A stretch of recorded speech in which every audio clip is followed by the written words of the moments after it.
கிறிஸ்துவுக்குள் பிரியமானவர்களே, கர்த்தராகிய இயேசு கிறிஸ்து நாமத்தில் உங்களுக்கு வாழ்த்து தெரிவித்துக் கொள்கிறேன்.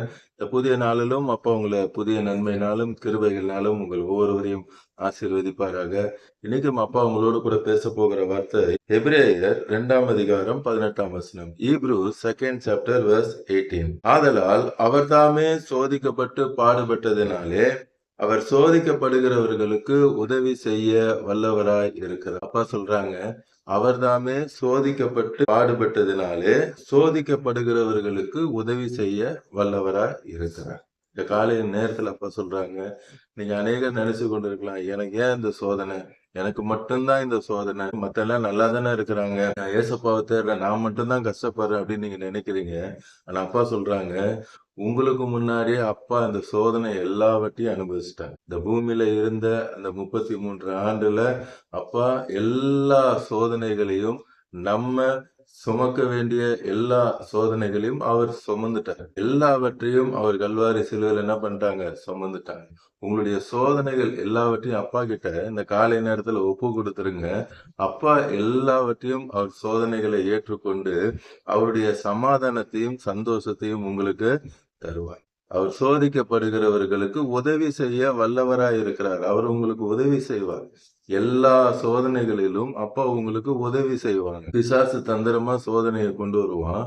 அப்பா அதை ஜெயிக்கிறதுக்கான பலனை உங்களுக்கு தருவார். இந்த காலை நேரத்தில் அப்பா சொல்லுகிற நல்ல செய்தி, நான் உங்களுக்கு உதவி செய்வேன் என்று சொல்லுகிறார். எல்லாவற்றிலும் நான் உங்களுக்கு உதவி செய்வேன் என்று சொல்லுகிறார். அதே எபிரேயர்ல 4 வசனம். Hebrews 4:15. நம்முடைய பலவீனங்களை குறித்து பரிதபிக்க கூடாத பிரதான ஆசாரியர் நமக்கு இல்லாமல். அதாவது என்ன சொல்ல வராங்க அப்படின்னா, நமக்காக பரிதபிக்கிறதுக்கு ஆள் இல்லையா அப்படின்னு சொல்லி நம்ம நினைக்கிறோம்.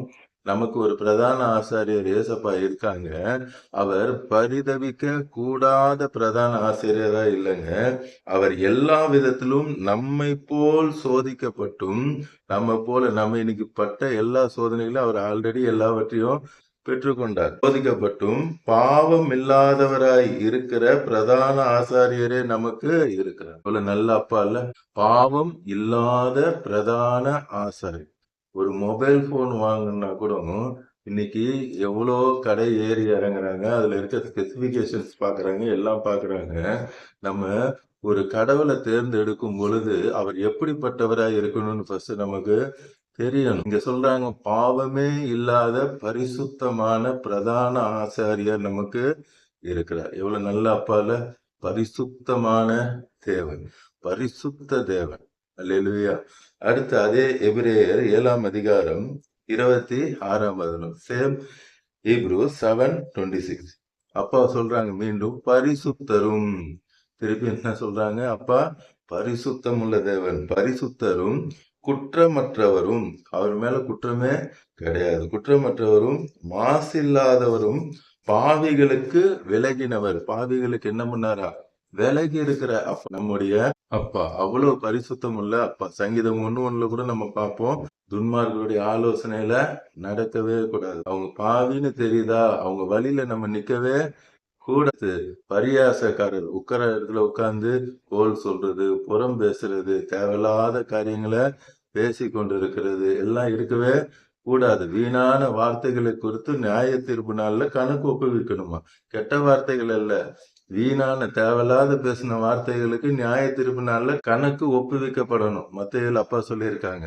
இன்னைக்கு அநேகர் பார்த்தோன்னா தேவையில்லாத அவங்க இப்படி இவங்க இப்படின்னு சொல்லி போன் எடுத்தாங்கன்னா 1/2 மணி நேரம் 1 மணி நேரம் தேவையில்லாத பேச்சுகளை பேசி கொண்டிருக்கு. அது எல்லாவற்றுக்கும் கணக்கு ஒப்புவிக்க வேண்டும். நம்ம யாரு, ஏசப்பாவோட பிள்ளைங்க. அது தொடர்ந்து சொல்றாரு, வானங்களிலும் உயர்ந்தவருமா இருக்கிற இவ்விதமான பிரதான ஆசாரியரே நமக்கு ஏற்றவராய் இருக்கிறார். அல்லேலூயா. எவ்வளவு நல்ல அப்பா பாத்தீங்களா, நமக்கு அவ்வளவு நல்ல பிரதான ஆசாரியர் நமக்கு இருக்கிறார். அதே இப்ரேயு 1:3. Same Hebrew 1:3. இவர் அவருடைய மகிமையின் பிரகாசமும் அவருடைய, இவர்னா யார சொல்றாங்க, ஏசப்பா சொல்றாங்க, அவருடைய தன்மையின் சொரூபமா இருந்து சர்வத்தையும் தம்முடைய வல்லமையுள்ள வசனத்தினாலே தாங்குகிறவராய் இருக்கிறார். எதுல தாங்குறாரு, அண்ட சராசரங்களையும் தம்முடைய வல்லமையுள்ள வசனத்தினாலே தாங்குகிறார். அதனாலதான் அடிக்கடி சொல்லுவேன், பைபிள் நிறைய படிங்க, அப்பாவோட வார்த்தையை நிறைய படிங்க. அவரு உலகத்தை எதுல தாங்குறாரா? அவருடைய வல்லமையுள்ள வசனத்தினாலே தாங்குகிறார். தம்மாலே தாமே நம்முடைய பாவங்களை நீக்கும் சுத்திகரிப்பை உண்டு பண்ணி. அப்ப என்ன பண்ணாங்க? பாவத்தை நீக்கும் சுத்திகரிப்பு. அதுக்குதான் இந்த பூமிக்கு வந்தாங்க. உண்டு பண்ணி உன்னதத்தில் உள்ள மகத்துவமானுடைய வலது பாரதத்தில் உட்கார்ந்தார். எல்லாவற்றையும் ஜெயித்து, எல்லா பாவங்கள், அக்கிரமங்கள், மீறுதல்கள் எல்லாவற்றையும் ஜெயித்து அப்பாவுடைய வலது பாரசத்துல உட்கார்ந்து இருக்கிறாங்க. இன்னும் ஒரு வசனம் பார்க்கலாம். யோவான் 8ஆம் அதிகாரம் 47ஆம் வசனம். ஜான் 8:47. தேவனால் உண்டானவன் தேவனுடைய வசனங்களுக்கு செவி கொடுக்கிறான். நம்ம ஏசப்பாவோட பிள்ளை, ஏசப்பாவோட பிள்ளைன்னு சொல்றோம். ஏசப்பாவோட பிள்ளையா இருந்தா என்ன பண்ணுவாங்களாம்? வசனத்துக்கு செவி கொடுக்கிறான். நீங்கள் தேவனால் உண்டாயிராதபடியினால் செவி கொடுக்க மாட்டேன்றீர்கள். ஏசப்பாவால உண்டாகாததுனாலதான் நீங்க செவி கொடுக்க மாட்டேன்றீர்கள். இங்க 2 காரியத்தை சொல்றாங்க. முதல்ல ஏசப்பாவோட பிள்ளைய பத்தி சொல்றாங்க. நம்ம எல்லாம் ஏசப்பாவோட பிள்ளைங்க, நம்ம அதை எடுத்துக்கலாம். என்ன சொல்றாங்க? தேவனால் உண்டானவன் தேவனுடைய வசனங்களுக்கு செவி கொடுக்கிறான். 2வது பிசாசோட பிள்ளைங்களை சொல்றாங்க. பிசாசோட பிள்ளைங்க யாரு? நீங்கள் தேவனால் உண்டாயிராதபடியினால், ஏசப்பாவால உண்டாகாதவங்களாம் யாரு?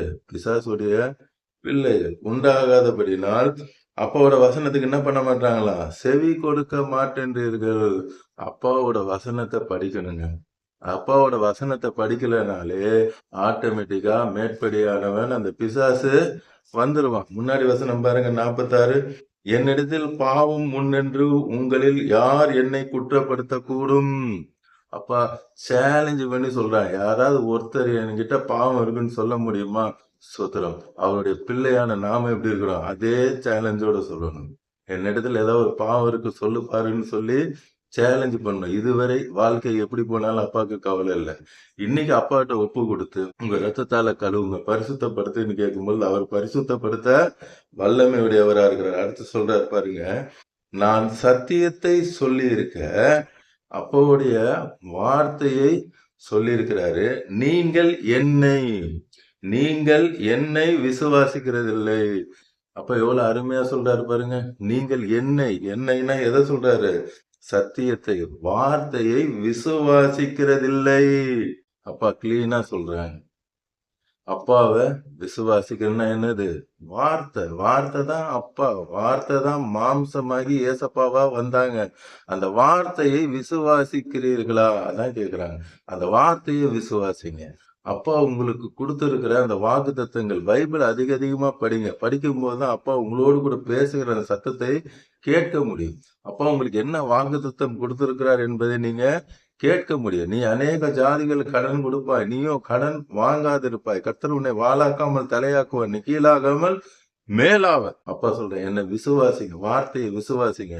இன்னைக்கு அப்பா கிட்ட ஒப்பு கொடுக்கலாம். உங்க வார்த்தையை நான் விசுவாசிப்பேன்ப்பா, நான் உங்க வார்த்தையை விசுவாசிப்பேன்னு சொல்லி இப்போ நீங்க ஒப்பு கொடுங்க. அப்போ உங்க வாழ்க்கையில இந்த நொடி முதல் செய்ய போகிற காரியங்கள் பயங்கரமா இருக்கும். நீங்க எண்ணிக்கூட பார்க்க முடியாத அற்புதங்களை அவர் செய்ய போகிறார். இப்பொழுது நாம் கண்களை மூடி கல்வாரி சிலையை பார்க்கலாமா? அன்பின் பரலோக தகப்பனே, இந்த காலை நேரத்தில் நம்முடைய பிள்ளைகளோடு கூட பேசினீங்கப்பா. பார்த்து கொண்டிருக்கிற கோடிக்கணக்கான மக்களுக்கு இப்பொழுதே நீர் அற்புதத்தை செய்து கொண்டிருக்கிறேன். உடைய வல்லமை இறங்கி கொண்டிருக்கிறது. ஆராய்ந்து முடியாத பெரிய காரியங்களும் எண்ணி முடியாத அற்புதங்களை செய்கிறீர்களப்பா.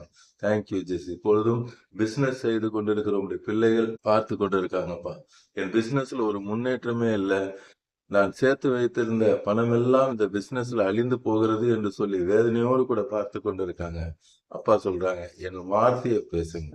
உன் கை செய்யும் உன் வேலையெல்லாம் உன் தேவனாகிய கர்த்தர் உன்னை ஆசீர்வதிப்பேன் என்று சொன்னாரு. அந்த வார்த்தையை சொல்லுங்க. நான் என் கை செய்யற வேலையை அப்ப ஆசீர்வதிக்கிறதுக்காய் ஸ்தோத்திரம் என்று சொல்லுங்க. சொல்லிக்கிட்டே இருங்க. அந்த வார்த்தை நிறைவேறுகிறதை உங்கள் கண்கள் காணும். தேங்க்யூ ஜீஸ். அதே போல கடன் பிரச்சனையோடு கூட பார்த்து கொண்டு இருக்கீங்க.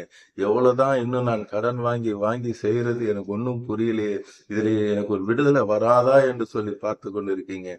உங்களுக்கு நினைவுல இருக்கும் பொழுதெல்லாம் சொல்லுங்க. ஒரு நாளைக்கு எத்தனை வாட்டி முடியுமோ அத்தனை வாட்டி சொல்லுங்க. நான் அநேக ஜாதிகளுக்கு கடன் கொடுப்பேன். நானும் கடன் வாங்காது இருப்பேன். அப்பா என்னை வாலாக்காம தலையாக்கிட்டாங்க. நான் கீழாகாமல் மேலாயிட்டேன். பூமியில் உள்ள சகல ஜாதியிலும் அப்பா என்னை மேன்மையா வைத்துட்டாங்கன்னு சொல்லி அப்பாவோட வார்த்தை உங்களுக்கு என்னென்ன வசனங்கள் பேசுனாங்களோ அந்த வசனத்தை பேசுங்க. அது நிறைவேறுகிறது உங்களுக்கு கண்கள் காணும். அப்பா சொல்லியிருக்காங்க, அவருடைய ஆவினாலே சாவுக்கு எதுவான சரீரமா இருந்தாலும் நான் உயிர்ப்பிப்பேன் என்று சொல்லியிருக்கிறார். அந்த வார்த்தையை பலவீனப்பட்டு இருக்கிற நீங்க சொல்லுங்க, அப்பா உங்க ஆவியினாலே சாவுக்கு எதுவான என் சரீரத்தையும் உயிர்ப்பிக்க நீங்க வல்லமை உடையவரா இருக்கிறீர். நீங்க சுகத்தை கொடுத்ததுக்காய் ஸ்தோத்திரம் என்று சொல்லுங்க. Thank you Lord. இப்பொழுதே நீர் அற்புதத்தை செய்து கொண்டிருக்கிறீர். நம்முடைய உயிர்த்தெழுதின் வல்லமை இறங்குகிறதற்காய், குருடர்கள் பார்க்கிறதற்காய் சோத்திரம், செவிடர்கள் கேட்கிறதற்காய் சோத்திரம், முடவர்கள் நடக்கிறதற்காய் சோத்திரம். இயற்கைக்கு மேற்பட்ட அற்புதங்கள் இப்பொழுதே கோடிக்கணக்கான மக்களுக்கு நீர் செய்து கொண்டிருக்கிறதற்காய் நன்றியா. அநேக சாட்சிகள் அப்பா எனக்கு அற்புதம் செய்துட்டாங்கன்னு வருகிறதற்காய் சோத்திரம். குடும்பத்தை ரட்சித்து ஆசீர்வதிக்கிறதுக்காக நாள் முழுவதும் உடைய கரம் அவளோடு கூட இருந்து ஆசீர்வதிக்கிறதுக்காக இயேசு நாமத்தில் ஜெபிக்கிறேன். நல்லது.